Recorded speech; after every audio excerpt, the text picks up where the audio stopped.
হনুমান এসে গোটা গাছে বসে গাছটাকে একদম নাড়িয়ে দিয়ে গেছে। এই যে তেঁতুল গাছ, তেঁতুল ধরেছে, অনেক তেঁতুল ধরেছে। দেখুন এইটুকু জায়গায় কত তেঁতুল বিছিয়ে পড়েছে। আপনারা যে তেঁতুল খান সেটা হচ্ছে এর অনেক প্রসেস আছে। হ্যাঁ, এই যে বাতাস হচ্ছে, বাতাস দেখেছেন গাছের পাতাগুলো দেখুন, বেশ ভালোই বাতাস হচ্ছে। হ্যাঁ, যদি না কুড়িয়ে নিই, যে মেঘের অবস্থা ভালো না, বৃষ্টি এসে যাবে, দিলে ভিজে গেলে একদম সাদা পড়ে যাবে, আর এ তেঁতুল কোনো কাজে লাগবে না। মানে জল লেগে গেলে সাদা হয়ে যায় না? জল লেগে গেলে পুরো সাদা হয়ে যাবে, সেই জন্য একটু তাড়াতাড়ি কুড়িয়ে নিতে হচ্ছে। এদিকে হনু এসেছিল, গোটা গাছে বসে, ঝড় বৃষ্টিতে কারেন্ট নেই। চিকনি শাক যে দেখিয়েছিলাম আপনাদের, এই কুচি কুচি করে কেটে নিয়ে চলে এসেছি, তার সঙ্গে আমি আলু নিয়ে নিয়েছি। এরপর আমি দিয়ে দেব সরিষা বাটা, সরিষা বাটা দিয়ে দিলাম। এরপর লবণ, এতে বেশি কিছু লাগে না, পরিমাণ মতো লবণ দিয়ে দিলাম। আর লঙ্কা গুঁড়া দিয়ে দিচ্ছি একটু, লঙ্কা গুঁড়া যারা না খান না দিতে পারেন, আমি একটু বেশি করে খাই তো, সেই জন্য আমি একটু দিয়ে দিলাম। আর একটু তেল দিয়ে দেবো। আর কিছু লাগবে না? না, আর একটু তেল, আর কিছু না।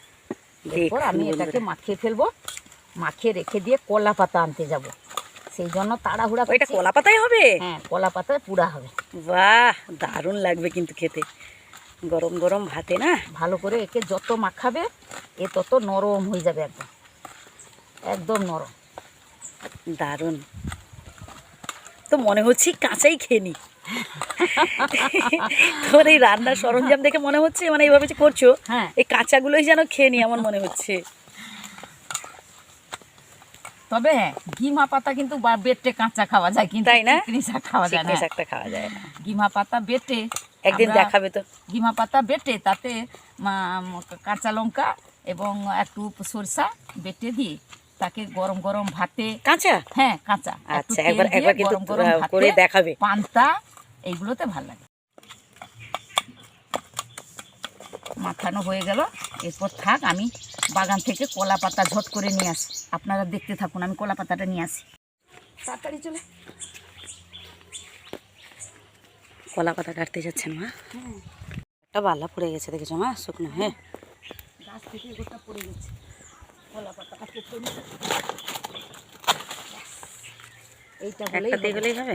হ্যাঁ, গোটা পাতাটা কেটে নিয়েছিলাম না, অর্ধেক করে নিলাম। কেন না, গোটা মজের পাতা নিয়ে যেতেন, সেই জন্য অর্ধেক করে নিলাম। এরপর আমি ঘরে চলে যাচ্ছি, গাড়ি চলে, সেখানে চিকনি শাক রেখে দিয়ে এসেছি, বিড়াল মুখ দিয়ে রেখে নিয়ে চলে এসেছিলাম, এবং ঠান্ডাও হয়ে গেছে, একদম ঠান্ডা হয়ে গেছে।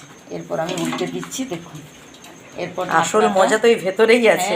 হ্যাঁ, পাতলে দেখাও, বন্ধুরা সব অপেক্ষা করছে। হ্যাঁ, এরপর আবারও পাতা খুলে দিলাম। এরপর আমি এই যে বের করছি। দারুণ, মানে যতগুলো পাতা তুমি পরপর খুলছো, হ্যাঁ, মানে সুন্দর গন্ধ, তত মানে কি বলবো, দারুণ। বন্ধুরা দেখুন, আপনারাই দেখুন, কি বলবো। এরপর মাটির উনুনে রান্নার যে স্বাদ,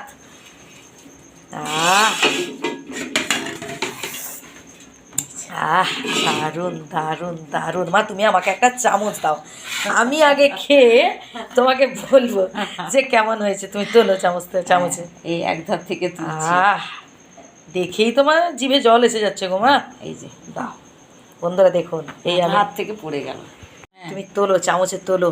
হ্যাঁ, তুমি চামচে তোলো, আমি খেয়ে বলবো। আমি আগে খেয়ে বলবো যে আসলে কেমন হয়েছে। বন্ধুরা দেখুন, এই চামচে নিলাম, কালারটা দেখুন জাস্ট।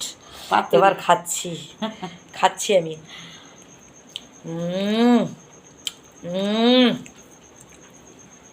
বন্ধুরা জাস্ট অসাধারণ, মানে কোনো কথা হবে না, এত সুন্দর। বন্ধুরা কি বলবো, এটাকে আপনারা পাতুরি বলতে পারেন, পাতা পোড়া বলতে পারেন, মানে আপনারা চিকনি বলুন, গিমা বলুন, যে কোনো পাতা, ঠিক আছে, যেগুলো আপনারা হচ্ছে সর্ষে বাটা দিয়ে কড়াইতে করে খান গ্যাসে, আপনারা এটাকে পাতায় মা জাস্ট যেভাবে দেখালেন, একবার অন্তত ট্রাই করে দেখুন, দারুণ লাগবে খেতে, দারুণ লাগবে, অসাধারণ স্বাদ, সত্যি বলছি। সব জায়গায় পাওয়া যায়, বাজারে, হাটে, বাজারে, সব জায়গায় আপনারা পাবেন, বাগানেও হয়। তো বন্ধুরা এইভাবেই আপনারা বাড়িতে রান্না করে একবার দেখতে পারেন। ভালো থাকবেন, সুস্থ থাকবেন, কমেন্ট করতে কিন্তু অবশ্যই ভুলবেন না।